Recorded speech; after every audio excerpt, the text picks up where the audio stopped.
Imani's Moon, written by Janay Brown-Wood.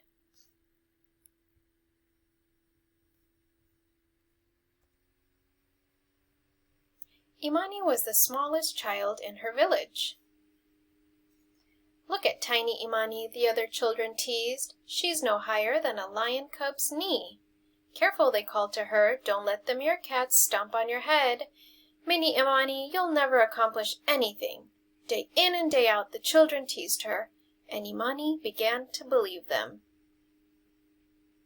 Every night Imani's mama lifted her spirits with stories. This night Mama told her of Olapa, the goddess of the moon, who fought a great battle against the god of the sun and triumphed. "Do you think I could do something great like Olapa?" asked Imani. "I do," answered Mama. "Even something like touching the moon?" "Even that," said Mama, "but it is you who must believe." Mama kissed her forehead. "Usiku muema." "Good night, Imani." "Good night, Mama."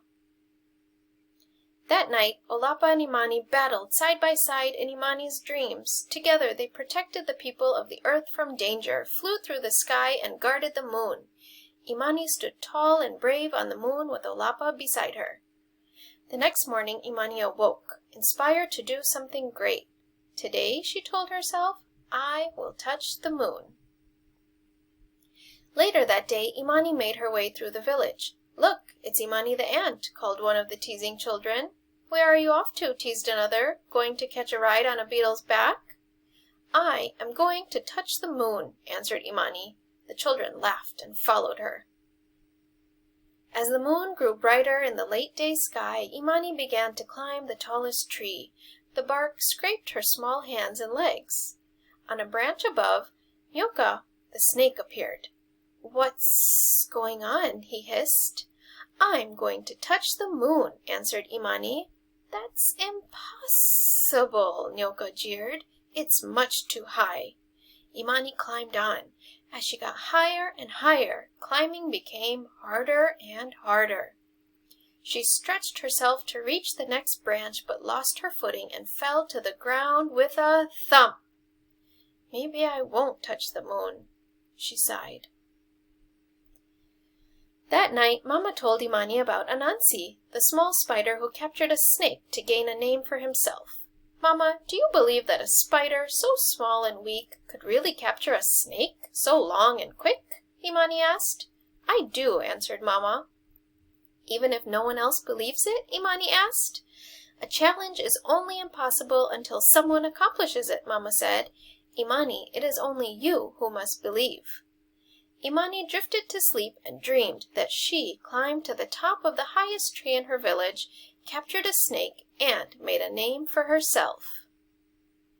The next day, Imani searched the village and gathered twigs, leaves, sticky berries, and rope. Then she headed back to the tallest tree, sat down, and got to work. "What's Imani the Tiny up to today?" teased the children. "I am going to touch the moon," Imani answered. As the moon began to appear, Imani pulled her creation onto her arms. She spread her arms out wide and sprinted past the tallest tree as quickly as she could. Imani's wings caught a gust of wind. She soared as high as the treetops. "What are you doing up here?" asked Sokwi, the chimpanzee, confused to see a flying human. "I am going to touch the moon," Imani called. "You can't do that. Give up, mocked Sokwi. Imani flew on. Then suddenly a strong burst of wind, too mighty for her delicate wings, sent her sailing into the tree with a crash. The children laughed and left her behind. "I give up," she sighed. Heading back home, Imani heard her village gathered in celebration. The young warriors were performing the adumu, the jumping dance. Over and over again, the warriors jumped high into the sky, their heads caressing the clouds. Cheers and chants rang from the proud villagers. One of the warriors jumped higher and higher than any other. This warrior seemed to fly. Imani could not look away. She cheered the loudest for him. After the celebration, Mama and Imani returned home. Too tired for a story, Imani went straight to sleep. Her dreams danced with visions of the adumu. The cheers and chants from her tribe still echoed in her head. When morning broke, Imani went to the tallest tree. The teasing children followed. "She's going to climb again," they hollered. But instead, Imani jumped. 1 jump. 2 jumps. 3. Each jump took her higher and higher and higher. Imani jumped all day. As the sky grew darker, Bundi the owl flew by. "What are you doing?" he asked. "I'm going to touch the moon," Imani answered. "Don't fool yourself. You won't make it," hooted Bundi. But Imani jumped on. Her body grew tired, her legs ached, her feet throbbed, and the children continued to taunt. But, like a warrior, she jumped higher than each jump before. In her mind, she could hear only the cheers and chants of her proud village. She could see only herself as one of the warriors rising from the earth. She kept her eyes on the moon above and felt herself getting closer. With a final push of her legs, Imani jumped once more and soared through the night sky. She landed on the face of the moon. "Olapa!" Imani called. "I am here. I am Imani, and I have made it to the moon." "So you have," said a voice in the wind. "Welcome." Imani clapped, she laughed, she sang, she rolled in the moon dust and danced with excitement. As she celebrated, she noticed something shiny. She picked up the thing that dazzled her eye and turned it over in her hands. It was a small, round moon rock, her own tiny moon. "A gift for you, Imani the Great," said the voice. "Thank you, Goddess of the Moon," Imani smiled. Feeling lighter than ever before, Imani jumped one last time and floated from the moon toward the waiting earth.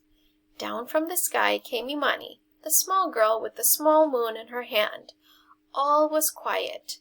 No one taunted or hissed or mocked or hooted.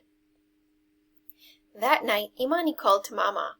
"Can I tell you a story tonight?" she asked. "Which one?" asked Mama. "It is the tale of the girl who touched the moon." Mama listened as Imani told her the story. "Where did you hear such a tale?" asked Mama. Imani opened her hands and revealed the glowing moon rock, so small and beautiful. "It is my story, Mama," said Imani. "I am the girl who touched the moon and was welcomed by Olapa. I am the one who believed."